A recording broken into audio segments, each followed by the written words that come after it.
I can't imagine how hard it is to do well in the world when you're good at a thing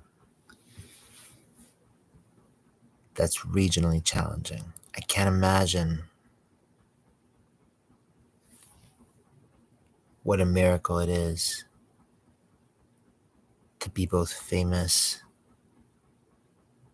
and somehow good and in touch with the thing. It's kind of hard to imagine. The classical criticisms of every big star who somehow failed the responsibility and role of it is met by the opposite thing. The opportunity to share and be true to one's highest value from the throne of having done well and having crossed over and knowing how to cross over to whatever degree. Part of the challenging question of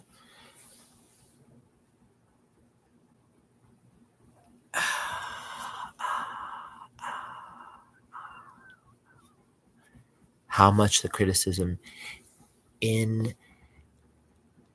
hip hop is and has to be about something true by definition. Like,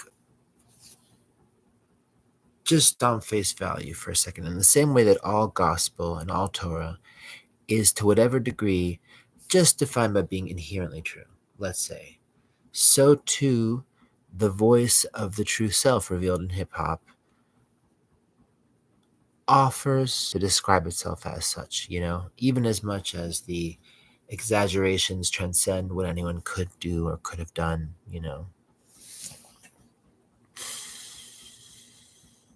Like the hope of noticing past that to what the true self just wants, and including its vulgar language, which is usually expressed in sort of martial context, and thus has a lot of martial aesthetic.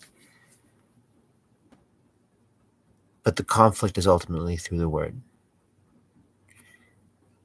And the fear of the next step within the word,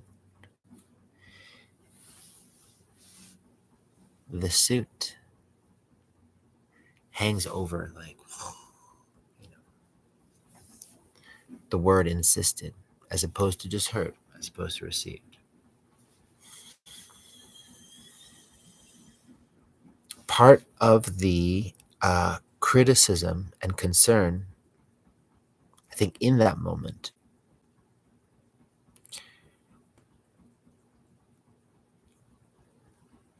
it won't play their favorite song, but they like to sue. Can't be understood as talking about anyone it's not talking about. Because who likes to sue? It's very limited somehow. It's nice to be able to. It's nice to have an option.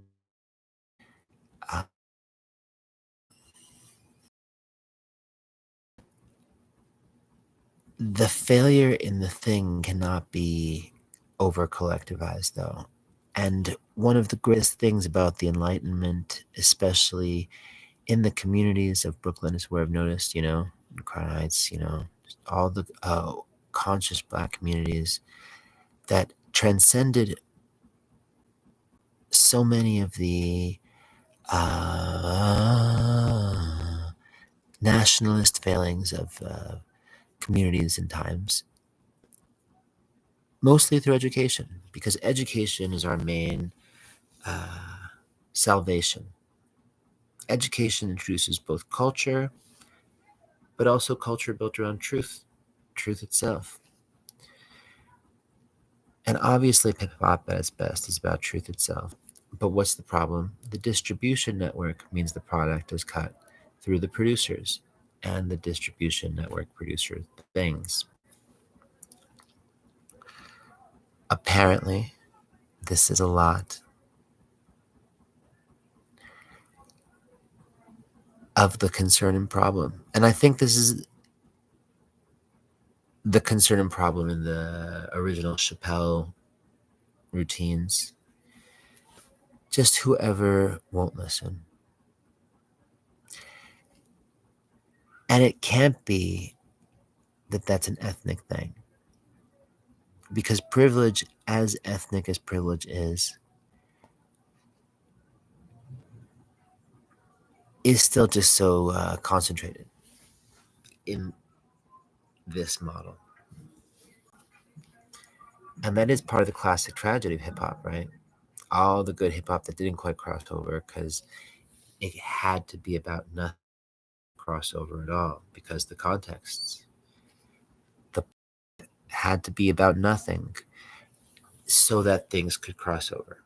It was a strange time. There was some mid 90s, late 90s meaning to like acceptable moment in some kind of way.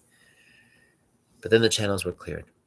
And to cross over and survive and do even into is such an inconceivably amazing basically. The Baal Shem Tov introduced or reintroduced or contextualized lyrical messianic idea, which had already been well established through the Psalms of King David. And the entire lyrical messianism of a song that changes the game for you, gives you direction, gives you capacity, and just makes every day possible. There's a lot of songs like this. We all have so many songs that introduced us to some fundamentally redemptive thing. They are too many to name, you know. But that putting what we mean inside of our words and saying them and expressing them is the boat that saves Noah and brings him into a new world. Because every word is a boat, a teva. Every letter is a boat, teva.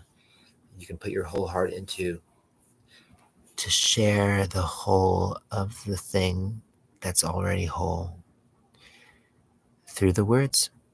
Through the words, through the words, through the words, through the words, through the words. Just to say them with our whole hearts like we mean them, you know, and say things worth saying and find things worth saying and just say them. And who can't do that, you know?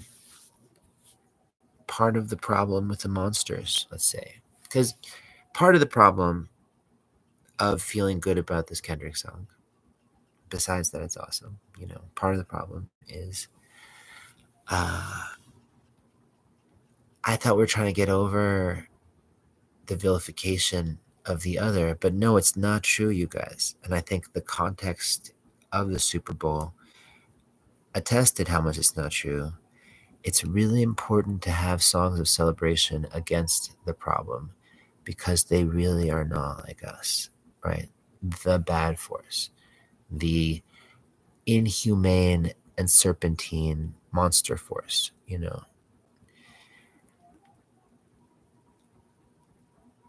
All the really bad guys, you know. And there's words we use for them, you know.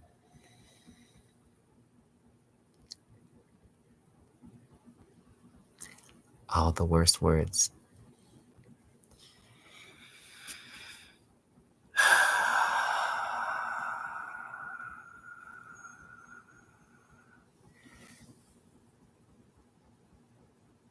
It's too precious to have a song for celebrating being better than the worst of us. And the worst of us do so well to whatever degree. But the thing they can never have is the warmth of the human legitimacy. And this is one of the deep comforts in, I think, how much integrity we in the world have, and how whole winning can feel when it feels that whole.